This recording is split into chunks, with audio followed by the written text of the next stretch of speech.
Le président russe Vladimir Poutine se concentre sur l'économie, sur comment répondre aux lourdes sanctions occidentales prononcées ces derniers jours, en tête desquelles l'exclusion de plusieurs banques russes du fameux système de messagerie SWIFT.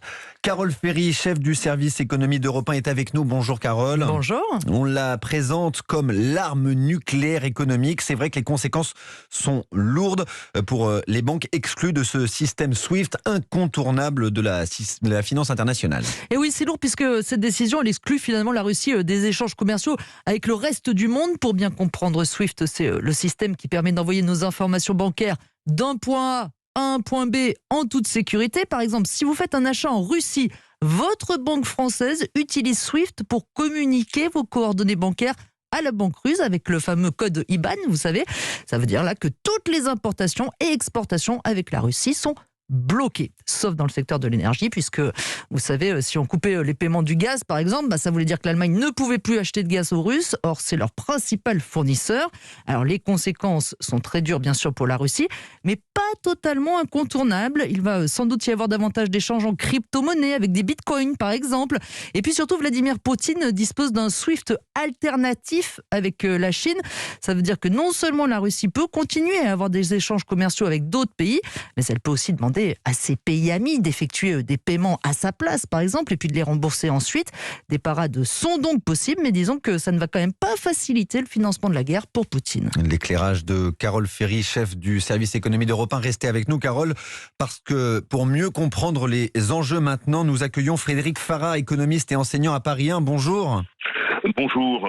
Clément Beaune, le secrétaire d'État aux affaires européennes, déclarait ce matin sur Europe 1 vouloir mettre la Russie au banc de la communauté internationale. C'est déjà le cas avec ces sanctions, l'exclusion de certaines banques du système SWIFT, mais aussi ces restrictions imposées à la Banque centrale russe. Le rouble a perdu 30% de sa valeur ce matin. Oui, alors il y a plusieurs choses.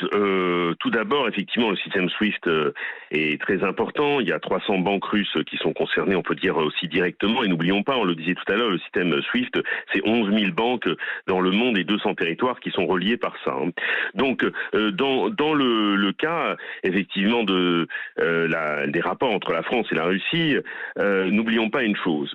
La France est le premier employeur étranger en Russie, puisque 160 000 salariés du pays dépendent d'entreprises françaises installées. Il y a 500 filiales françaises qui se trouvent en Russie. La France est le 6e fournisseur du pays et le 2e pourvoyeur d'IDE. Bon. Donc ça place un peu la France dans une position qui est à la fois forte et compliquée, parce que en même temps il y a aussi les filiales françaises qui se trouvent sur place, et comme je disais un instant, c'est quand même 500 filiales françaises dans toutes sortes de domaines, la finance, l'énergie, l'agroalimentaire, la pharmacie. Bon, il est évident que quand on observe les sanctions économiques, les sanctions économiques, souvent, dans les différents conflits, ont parfois des effets mitigés et parfois touchent les populations et n'empêchent pas la poursuite de guerre. Souvenons-nous autrefois, quand on faisait des embargos contre l'Irak, c'est plus la population irakienne qui a payé plus qu'autre chose.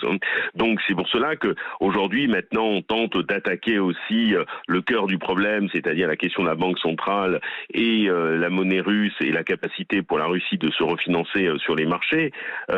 Mais vous voyez bien que dans ce régime de sanctions, on l'a bien vu comment ça a été hésitant sur SWIFT, parce que tous les pays européens, en fonction du poids et de leur rapport économique, et surtout en termes gaziers, par exemple, n'ont pas tous donné la même voix. Ce qui explique d'où les atermoiements autour de SWIFT, on le fait, on ne le fait pas.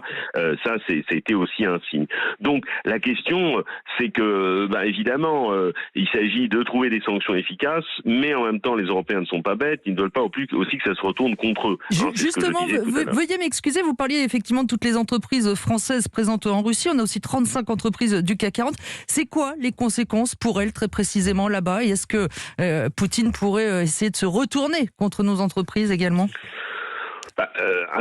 Se retourner, attention, parce qu'effectivement, il faut voir, ce sont des IDE, il y a quand même la propriété des entreprises, il y a tout un régime de protection au niveau international des IDE. Je veux dire, alors vous me direz, on peut marcher dessus, on peut effectivement les sanctionner, on peut effectivement faire ce genre de choses. Il envisagerait potentiellement de les nationaliser? Ça vous paraît quelque chose d'envisageable ? Non, ça me paraît peu crédible. Et puis en même temps, c'est-à-dire je comprends que si on se place de son point de vue, qu'il veuille apporter une réponse ou une contre-mesure à ce que fait la France. Mais en même temps, il ne faut pas non plus scier la branche sur laquelle on se trouve assis. Je disais il y a un instant, 500 filiales françaises, 160 000 salariés. Les 160 000, c'est pas des Français. Ce sont des Russes. Ce sont des Russes. Donc, le pays qui commence à nourrir une inquiétude, on a peur d'une course au guichet en termes bancaires. Il y a une population qui n'est pas tout à fait très heureuse de cette aventure militaire. Si en plus on annonçait à 160 000 individus avec 500 filiales sur place que l'État russe réquisitionnait ça et mettait ça à terre, je ne suis pas entièrement sûr que cela donne des ailes. Merci beaucoup Frédéric Farad.